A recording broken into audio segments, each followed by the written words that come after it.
अस्सलामुअलैकुम वरहमतुल्लाहि वबरकातुहू। बहुत सारे अफराद गोश्त खाने से गुरेज करते हैं, ख़ास तौर पर जिनका यूरिक एसिड बढ़ा हुआ है, जोड़ों में दर्दों की शिकायत है या बदन पर सोजिश इन्फ्लेमेशन है, ब्लड प्रेशर हाई रहता है या दिल के दीगर अवारजात में मुब्तला है, जिगर पर फैट है या गुर्दों के मसाइल हैं या निज़ाम हज़म मुतासिर रहता है, कब्ज़ गैस तेज़ाबियत वगैरह की शिकायत है या ख़ारिश एलर्जी फोड़े फिंसियों के मसाइल हैं, तो वो गोश्त खाने से बहुत ज़्यादा गुरेज करते हैं।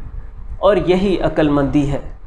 सेहत से बड़ी इंसान के पास कोई नेमत नहीं और परहेज़ से बेहतर हमारे पास कोई इलाज नहीं।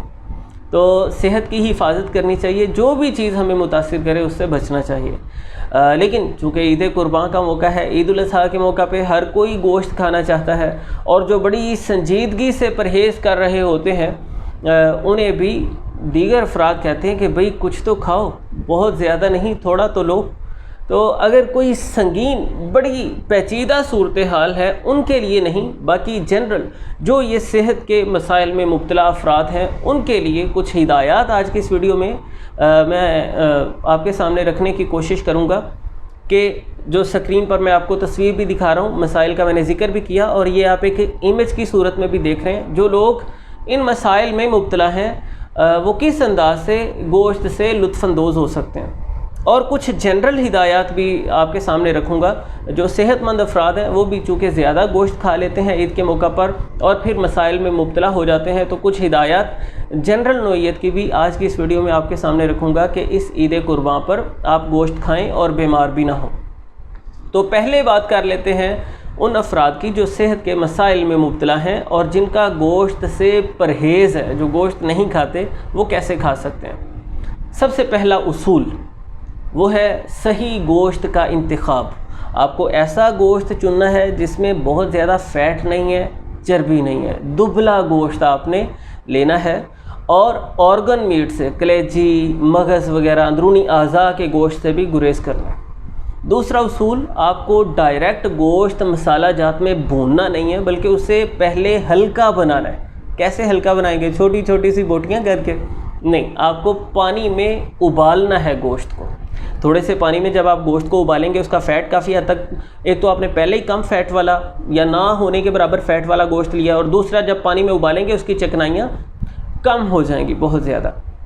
पानी में उबालने के बाद वो पानी को हटा दें और गोश्त आपने लिया, अब आपने इसे भूनना है और कोशिश करें सुरख मिर्च की बजाय हल्की काली मिर्च डालें, अदरक लहसुन ज़्यादा डालें, मसाले में सफ़ेद ज़ीरा लाजमी शामिल करें और सिरका या लीमू का रस ज़रूर शामिल करें। ये चीज़ें गोश्त को हल्का बनाएंगी। तीसरा उसूल ये है कि गोश्त अकेला नहीं आपको पका के खाना, बल्कि कद्दू, टिंडे, लौकी वगैरह शामिल करके पकाना है। इससे भी गोश्त की सकालत कम हो जाएगी, वो सकील नहीं रहेगा, खफीफ हो जाएगा, ज़ोद हज़म हो जाएगा, आसानी से हज़म व जज़ब के मराहल से गुजर जाएगा और परेशानी पैदा नहीं करेगा। गोश्त की तासीर भी एतदाल में आ जाएगी, उसकी गर्मी कम हो जाएगी बहुत ज़्यादा।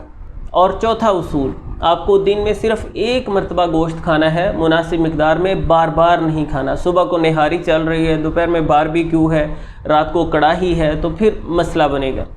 दिन में सिर्फ एक मरतबा मुनासिब मिकदार में खाना है। तो इन कुछ चीज़ों का अगर आप ख्याल करेंगे, इंशाल्लाह गोश्त से आपकी तबीयत परेशान नहीं होगी और आप गोश्त से लुत्फ़अंदोज़ हो सकते हैं, तरसेंगे नहीं। अब कुछ जनरल हिदायत की बात कर लेते हैं जिनका सबको ख्याल रखना है। जब भी आपने गोश्त खाना है उसके बाद ठंडा पानी नहीं पिए, वो चिकनाइयों को जमा देता है और गोश्त के हज़म को बहुत ज़्यादा स्लो कर देता है।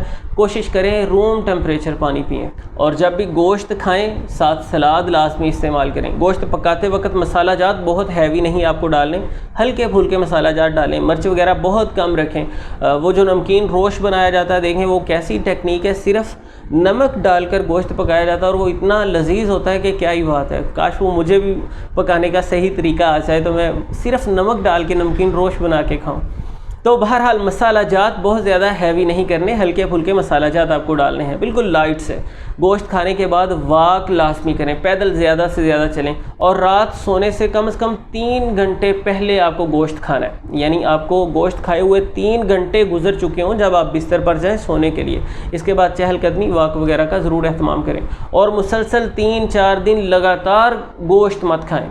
गोश्त खाया, उसके बाद कोई सब्ज़ी वगैरह खाई, उसके बाद कोई आप चावल वगैरह खा लेते हैं, फिर मतलब अगले दिन गोश्त खा लेते हैं, साथ कुछ ना कुछ और अपनी ग़िज़ा में लाजमी शामिल रखें। लोग कहते हैं ईद है तो ईद के मौके पे हम सब्ज़ी खाएं, गोश्त भी खाएं, लेकिन साथ ही साथ सब्ज़ी वगैरह को, दालों वगैरह को भी इस्तेमाल में रखें।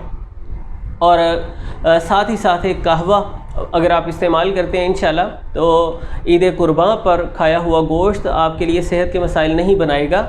आपको सादा सी चीज़ें चाहिए। पिछले दिनों हम एक वीडियो पे इस पर तफसीली बात कर चुके हैं। आप तकरीबन 2 गिलास पानी लें, उसमें छोटा 1 चम्मच सौंफ डाल दें, 1 छोटा चम्मच सफ़ेद ज़ीरा डाल दें, 2 छोटे छोटे टुकड़े अदरक के डाल दें और कुछ पत्तियां पुदीने की भी आप इसमें शामिल कर सकते हैं। इसे इतना पकाएं कि ये 1 गिलास के करीब रह जाए, गिलास से थोड़ा ज़्यादा भी हो तो नो प्रॉब्लम। गोश्त खाए हुए जब घंटा गुजर चुका हो तकरीबन, तो चाय की तरह आपको ये कहवा मतलब गरम गरम सा ना छोटे छोटे सिप लेकर पी लेना है। इंशाल्लाह हज़्म व जज़ब के मराहिल को बहुस्ने खूबी ये पाया तकमील तक पहुँचाने में मुआविन होगा और सेहत के मसाइल में आप मुब्तला नहीं होंगे। अल्लाह रब्बुल इज़्ज़त हम सब के लिए इस ईद को बहुत ज़्यादा मुबारक बनाए। मेरी तरफ़ से आप सबको एडवांस में ईद उल अज़हा की बहुत बहुत मुबारक हो। अल्लाह रब्बुल इज़्ज़त हम सब का हामी व नासिर हो। हमारी कुर्बानियों को मालिक अपनी राह में कबूल फरमाए और फ़लसफ़ा कुर्बानी को समझने की हमें तौफ़ीक दे। जिस तरह हम अल्लाह की रज़ा के लिए जानवर के गले पर छुरी चलाते हैं, इसी तरह अल्लाह की रज़ा के लिए हम अपनी अना पर भी छुरी चला दें, आजिज़ी इनकिसारी इख्तियार करें और दूसरों के लिए ज़्यादा से ज़्यादा नफ़ामंद बने। अल्लाह रब्बुल इज़्ज़त हमें सही मानों में सिराते मुस्तकीम पर चलने वाला बनाए। दुआओं में याद रखिएगा, दोस्त अहबाब तक भी इस पैगाम को ज़रूर पहुँचाइएगा। मिलते हैं इंशाल्लाह नेक्स्ट वीडियो में। अल्लाह हाफ़िज़।